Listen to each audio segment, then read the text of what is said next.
Hello, everybody, and welcome back. We are here at the beautiful Gansevoort Hotel on Park Avenue in Manhattan today, and I have a very special guest joining me today, a fascinating woman who has broke the woman's code and has produced this book, Happy Woman, Happy World. So perhaps for the new year, your New Year's resolution is to be happier, follow your dreams, and get rid of all that negativity in your life.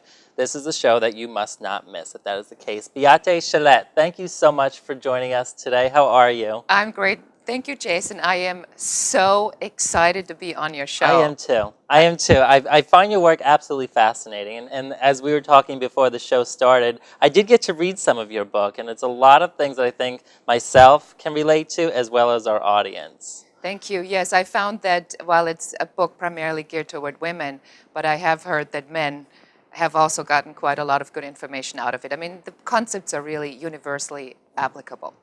Absolutely. So, well, I'd like to get started because it is a fascinating book, and you are a fascinating guest, as I had said. Take us back a little bit. It was about 13 years ago or so that you were going through some hardships and some negativity yourself prior to this book. Yes, exactly. I think, when I hear my own story, I always get very excited. I'm like, wow, that sounds really amazing. But then, it wasn't always amazing. So I had a lot of really terrible hardships and big blows, not like tiny little blows, but big survival blows. And I went, I'm a single mom. I raised my daughter by myself. She's now 21, and I'm an immigrant, so I'm originally from Germany, so I came here entirely by myself. And I was laid off, like a lot of people were laid off in the first big recession. And then I had to figure out how to sort of run a business because I'm unemployable. Too many ideas, too difficult, whatever you may call it. And I found myself, thrown into this building this business with a small child. I was already going through a divorce because the big Northridge earthquake came. And Wow. when something like that shakes you to your core and you go, wow, this could have been my last day, you make some very big decisions based on that, because if this is really your last day, how much more time do you have to waste? So I did that, and filed for divorce. Had just set up my business. So the earthquake and all of this happened a few months after I just set up my first business. When it rains, it pours. Oh, and that was just the beginning, and from there on, it just kept coming and coming and coming. And I eventually, built my business up. I was a still photography producer. A lot of people came to Los Angeles to produce. I worked with Mercedes-Benz, and I worked with BMW, Macy's, Fredericks of Hollywood. I mean, great clients to produce for. Absolutely. And I was sort of this cool, like, urban, chick in Los Angeles, and people knew how to find me. I mean, it was really great. I could see that about you. You have such a big, bubbly personality about you. Thank you. And I was having a great time, and I was at the same time representing photographers. But then what happened is that a employee got a little too close to one of my photographers, and they had this idea how to run my business without me. And next thing I know, invoices that I had billed to clients were not paid to me, but paid to them. And I found out that they had literally conspired to get me out of business, put me out of business, and to take over my photography representation business. And if that wasn't enough, then 6 months later, when the production season was rolling around, I thought I was going to recover. And I had juicy production season booked, $500,000 worth in production volume, and then the airplanes tore into the towers. Oh my goodness. And yes. I lost all of my production volume overnight. Within 24 Wow. hours, the phone kept ringing and ringing. So, I'm in this lawsuit. I have no clue what I'm doing. I just lost the first part of my business. Now I just lost the second part of my business.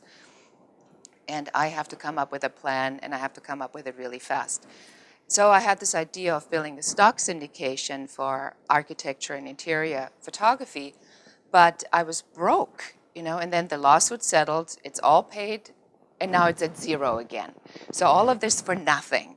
And then I started rebuilding and rebuilding and rebuilding, but I'm out of money. So I'm now over $130,000 in debt. Wow. I have a great idea, though. And so, so this is sort of the story of how do you survive when year after year after year there's another thing that comes, and then you think, I've mastered that, and then there's another thing coming. And so for me, as if that wasn't enough, and then I go to Germany, my father has a stroke. But it wasn't a stroke, he had pancreatic cancer. And so my father passed away within 6 weeks. I'm sorry. And now I'm in Germany, and it's a day like this. It's the first day of spring, but it's a snowstorm. And I'm at the grave. My phone rings from Los Angeles, and it's my office, and we've just been served a notice from the landlord. So what do you do when your worst case scenario, now my worst case scenario has happened? And then 18 months after this horrible, horrible moment in time, I sold my business for millions of dollars to Bill Gates. So I remember when I was going through these really difficult times, Jason, that I always thought someone must be able to derive a benefit from what I'm going through, because it's just not normal. How did you find the strength to pull out of all of these hardships? I think one of the most important things when we're going through these terrible things, this adversity, is we have to remember that it's not going to always be like this. So that was my first thought. It was like, it can't be like this forever. The second thought I had is, I have to find a way to focus on just like one thing at a time, because it got so bad that I couldn't even think it a month at a time or a year at a time. I mean, it was a week at a time, it was a day at a time. Sometimes it's an hour at a time. So I think when we start breaking things down a little bit more and going to, what can I do today? What can I do in the next hour? What's my first step? And then just take that first step and then the next step, then somehow you make it through it. But for many years, I tried really hard not to even to think about how bad it was, because it was just about, how am I going to make it through today? How am I going to make it through the end of the month? And then, something else would sort of happen. Did you ever feel like giving up? I mean, I know you had your daughter at the time, and you, as you said, it's just for today, it'll get better, but was there ever a time when you're like, it's just not going to get better? Did you ever feel like giving up? Yeah, all the time. All the time. But I have this, I think that Eleanor Roosevelt said it really best. She says, you never know how strong a woman is. She says, women are like tea bags. You never know how strong she is until you throw in hot water. So that was kind of, I thought, and this is sort of a big message that I have for our audience, is when you are in hot water, it's like, will you really let that define you? And that was, for me, the big message is like, will I allow this to define who I am, or am I going to be the one who will define it? And I say, will you be defined by your circumstances, or will you define your circumstances?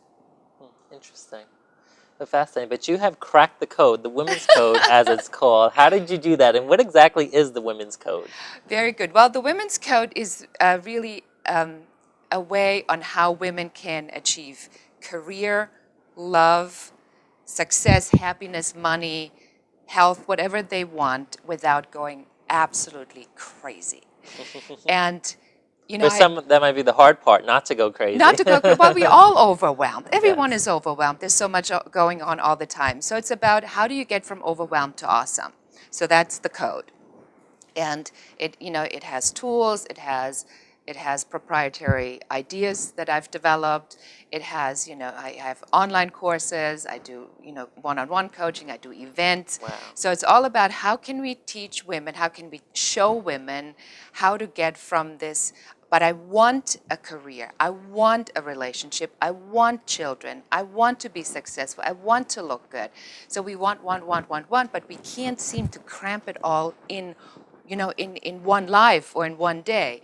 And so that's what the Women's Code is. It's sort of the solution to fixing your life and saving your sanity. And I think a lot of women too, and myself included, that not that I'm a woman, but I can relate to, you do have a bunch of ideas and you're spread out all over the map basically. Your code will also teach them how to prioritize and basically get organized, get these goals organized in order, and just start checking them off the list as you go along. Yes.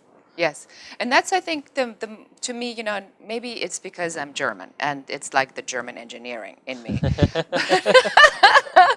But I like that. I always like to look at these like complex processes, and I wonder, how do I take that and how do I sort of cut it into slices? And that's sort of my first analogy, that where I say, if we were to look at our lives, like a loaf of bread, right? And instead, and we're very hungry. We want it all. It's fresh out of the oven. It's crispy. But, am I going to take this and shove it in my mouth? It's not possible, right, to take a bite out of everything. Right. So what if we were to take a bread knife and we slice it into slices, and some are a little thicker, some are a little thinner. Maybe you want one with jam, one with, the Italian style. Maybe a couple go in the freezer for later. So we get to consume the whole loaf, just not all at once. And that's what the Women's Code is all about, let's not try to have everything all the time, all at once, but let's cut it into slices, waves, phases, or I call them algorithms. Interesting. I like it. And as I said, I mean, I got through halfway through the book already, and it's absolutely fascinating to me. So in just a little bit, we're actually going to touch more on some of those table of contents and what those chapters are about. But there was something interesting as well that I'd seen off of your website about women, how they do not always get along in business or in life. And it kind of stems all the way back to childhood, where we stem back to bullying, which is a huge epidemic still in this country to this day. Yes, and I actually, when I did the research for the book, I was always amazed on how we are at each other's throat all the time. Nobody knows why. It's just always been the way it was. And then when I did my research, it all of a sudden dawned on me, Jason, it's because we are genetically destined to act that way. And this is a very easy thought process. And when I tell you this, you're going to go, wow, this is so simple. But back, way early, men would go and they go out hunting.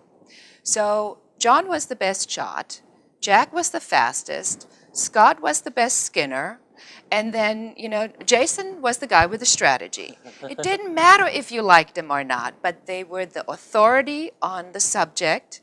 And so it was clear that your team was the strongest, the task was going to be performed the best if you had the A-listers on your team. But nobody ever worried on whether you liked each other. If that happened naturally, it wasn't a big deal. Then, great, the brothers are together. But we, at the same time, we stayed at home. We were depending on others to provide for us. So all we ever did was hover over what we had, fearful, trying to protect it. And so it's been only 50 years when feminism started to change our thinking from, protecting what we have to also having the ability to choose absolutely everything. And now we are faced with this old, outdated behavior, but with the new wisdom. And so how do you take with what we've always done and what we now know and put it together? And then women got really upset with feminists, and they said, well, feminism failed us because they didn't tell us what the outcome was. Right. But in the Women's Code, we say, well, we don't blame the feminists either, because feminism was about equality and about giving us the same opportunity. So feminism got us from here to here. It is really now us. We are the first generation who really has figured it out on how to have absolutely everything and how to make it work together. So it's our job now to figure out how to have a balance between the old and the new thinking, and then teach the generations to come. And then our kids are going to go, but you missed this one thing, and we don't even know what it is yet, right? And then it's going to be their job to figure it out. So we just need to take it down a little bit. Absolutely, and it's all explained in your book here. Yes, it is. Well, let's touch a little bit more on that now, actually. The chapters are absolutely fascinating, as I've said, and I've kind of broken down the ones that I think our audience could most relate to. So I guess I'll just go Sure. down the list, and then we can kind of discuss it a little bit more. The first chapter that I have here on my little list is What Women Want. What do women want exactly overall? Or based on your book here, what is it that women want? I think that for the most part, women want everything. The problem is with wanting everything is that most of the time it's not defined. So if I say I want everything, what does that mean for me? And so in the chapter we talk about really on how to identify, what is it that you want? Because when we go out and we say everything, is that a career? Is that a job? Is that love? What is that exactly for you? So for me, it's always been about is what I want the same as everyone else want? And since I've been, putting the code out, now I realize not every woman wants the same. It looks very different in each woman's life, and it's about defining what it is that each woman wants, and then mapping out a way on how to get that, and then making it a choice. And then if it's my choice... So not so much a need, but yes, as a choice. Okay. Yeah, not the victim of your circumstances, but if that's what I want, if I want children, and then I'm, with the kids at home, and it's crazy, then that was my choice. Now I have a much easier time to deal with that because I now remember consciously with awareness that this is my choice. Wow.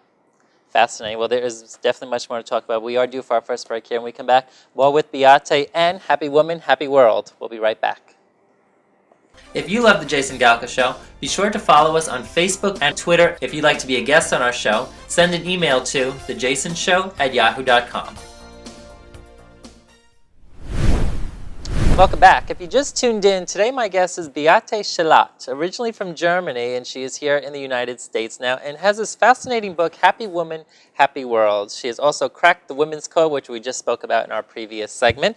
Beate, great to have you back. Thank you. Thank you, Jason. So we're going through your book here now, and as I said, I've broken down some of the most fascinating chapters that I think women can really relate to. So maybe we could just elaborate a little bit more on what they're about and just give our ladies a little bit more insight as to what they can expect when they pick up your book. So we just finished off with What Women Want, and again, that's the highlight of that chapter is about choice. It's not so much a need, but a want and a choice, yes, which is a lot different than a need, obviously. I think the most important part for women to understand is that when you are clear about what it is that you want, and then you have that somewhere written down or it's in your head, and then first of all, when you get it, now you know you have achieved what you wanted. Hooray!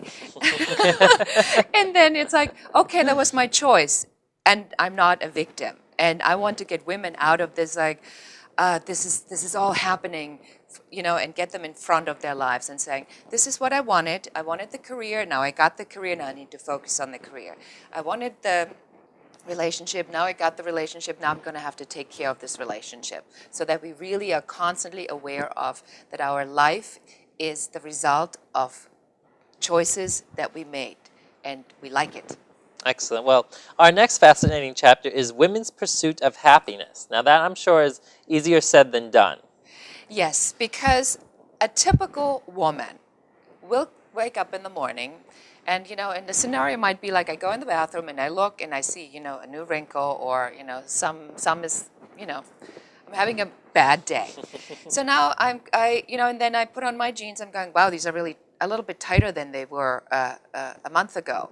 And then all of a sudden in my head, somehow my brain volunteers a whole flood of negative emotions, right?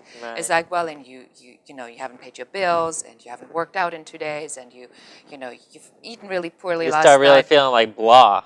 I know, I'm the same way. I know, and next thing, and it's 5 minutes later, and we're already beating ourselves up over absolutely everything. I'm right there with you. I'm guilty of that. You and everybody else. So that's how I came up with the triple paradox, because I was like, why is it that we constantly are so negative with each other? And, the pursuit of happiness really means is if I don't know what makes me happy, then how can I ever be happy?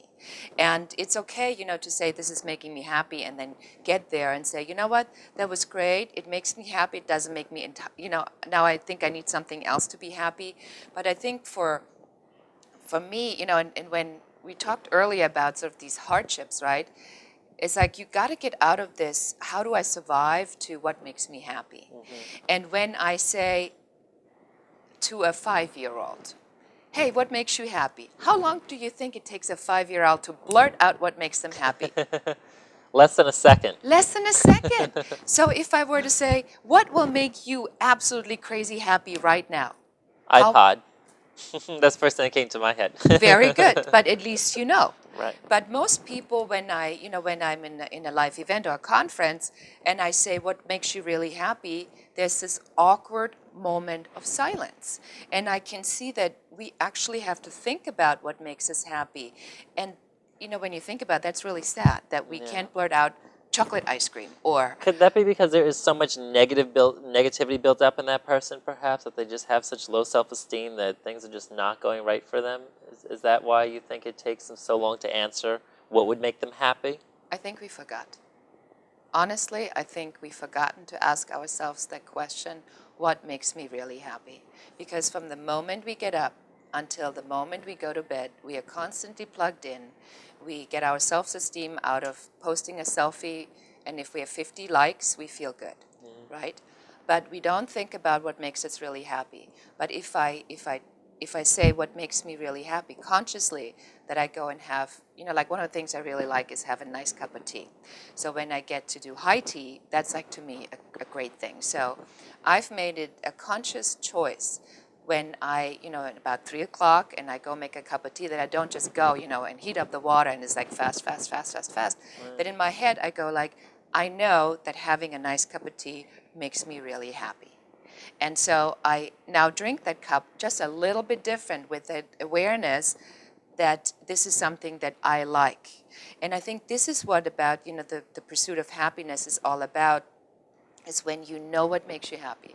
Or whether that's chocolate ice cream or a cup of tea or a 20-minute bubble bath or something else, as long as you have that awareness that then when you do it, that you're doing something that makes you happy, that you then take that moment to really experience that happiness. And I promise you, that's how you sort of get that happiness back in your life. You have to draw it in. I know, it's like, we hook, line, and sinker. So we have to get ourselves really into that mindset of saying, you know what, that's what I wanted. That's what makes me happy.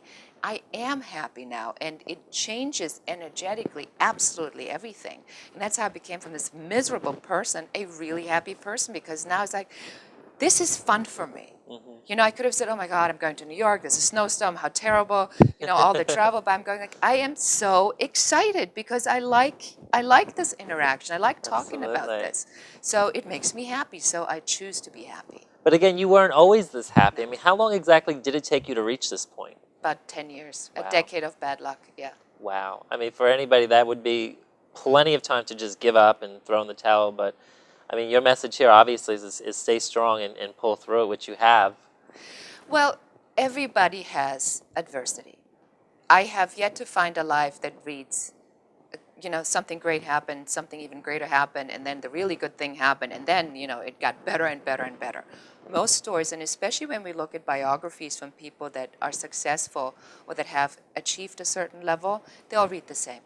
Things were bad, they got worse, and then, the really bad stuff hadn't even happened yet until people get to their breaking point. And often, Jason, here's the thought.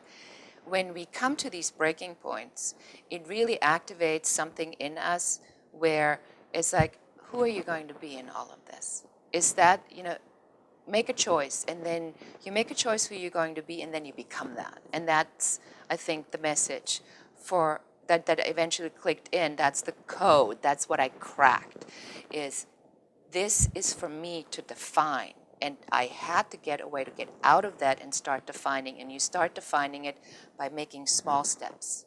And then small steps lead to bigger steps and to leaps.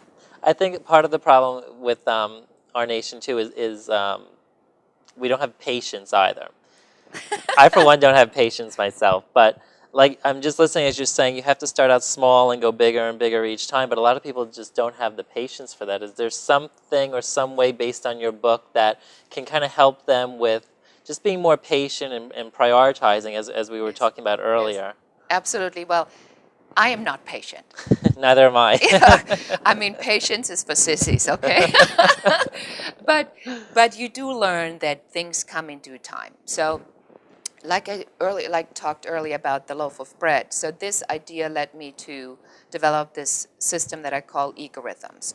So each slice stands for an egorhythm, and I called it egorhythm because, I liked sort of this rhythmic concept of, sometimes we're up, sometimes we're down, and it's like a wave or a phase. And very much, and I always say, like the surfer that goes out to surf never worries about if there's going to be another wave. He goes out with the intention to surf. So there will be a wave. There's going to be a big one, a little one. He may fall. He'll get back up. There's a storm. He can't go out. So our life is very much like that. So if we take that knife and we look at each slice, and each slice represents an egorhythm, and I've identified 9 main egorhythms. And one egorhythm, for example, is a career egorhythm. One is a mom egorhythm. One is family and friends. One is health. One is tragedy because bad stuff just happens, and one is transition. So when I know which of the egorhythms I'm in, and in the book I explain exactly how to find out what your egorhythm is. When you know which one you're in, then all of a sudden you're not looking at everything, you're looking at this slice, because remember, it's a wave, it's a rhythm, it's a movement. Absolutely. So this is now. So if I know where I am now, then I can put my main focus on that one thing. And every decision that I make, every choice I make is based on that one thing. Will it help or hurt that particular main focus? And all of a sudden, since the book has been published, all of a sudden I hear from women, and this one woman from Seattle says, "Thank you. I've been in knots, and now I realize that I'm really in my mom egorhythm, but I was so worried that I was going to let my career egorhythm drag along. But now I have my main focus on my child and being a mom, and I enjoy my life so much more." Fascinating. Fascinating. I mean, it's a lot of work to get where we want to be, but that's part of the journey. I think for me, like, especially, we all have our goals in life. Yes. that we want to do, and we all have our list of priorities. And I think part of the exciting journey is just waiting for things to happen, things like that, and just enjoying the path, when things start moving more positive. And we can create that positivity of our own. Yes. I mean, that's what I'd gathered. Yes. As well. So the final chapter that I'd like to discuss with you is Fix Your Life, Save Your Sanity. So in Fix Your Life, Save Your Sanity, I basically take everything that, I've sort of outlined in the book and put it all together. So, it's sort of very simple. It's like if we know what we want, then it's very easy for us to go after what we want.